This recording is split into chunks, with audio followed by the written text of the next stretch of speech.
முகம் பார்க்க நானும் முடியாமல் நீயும்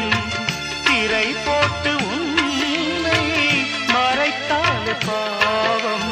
ஒரு முறையேனும் திருமுகம் காண